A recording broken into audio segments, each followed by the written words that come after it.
was a time when this area, where Kingsway, Spencer Street, and Dunmore Road come together, was the end of town. Dunmore Road was literally the road to Dunmore. Shannon Family Ranch was sheltered in the shadow of the coulee to the south, and the Seven Persons Creek flowed from the west through what is known today as Kin Coulee. But the city was growing. They had a problem. That problem was the Seven Persons Creek. It's 1911, and the region of Columbia Avenue, we know it today as Kingsway, was being developed as an industrial area. That meant the need for a railway spur line off the CPR main line. It also meant that the creek was in the way.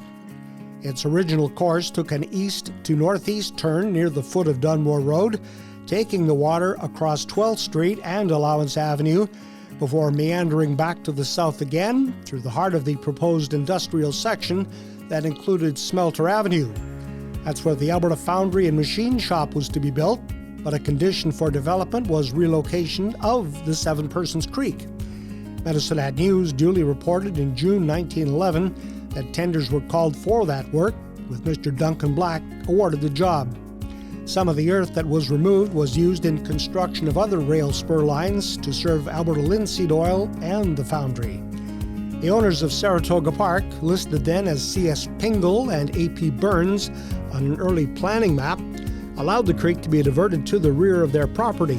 History does not record whether the people who were living there were consulted. By January 1912, the news stated that the work was done.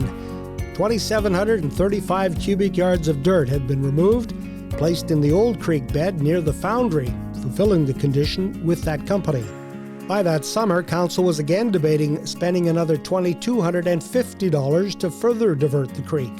The mayor at the time, Nelson Spencer, suggested the work needed to be done that fall, reasoning that when potential developers came to look at the land in the spring, it would likely be underwater and scare prospective buyers away. It wasn't far from the truth there, as despite the best intentions of man, the creek would flood the area many times.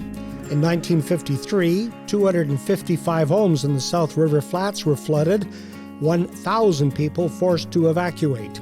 Damage then pegged at $250,000. That would be about $2.9 million today. And that prompted city and provincial governments to investigate further expense, once again trying to tame the normally placid creek. Alas, further flooding in 1995 and again in 2013 would require further work, including a berm that is hoped will keep damage from future flood events from happening. But then that's another story in the history of our town.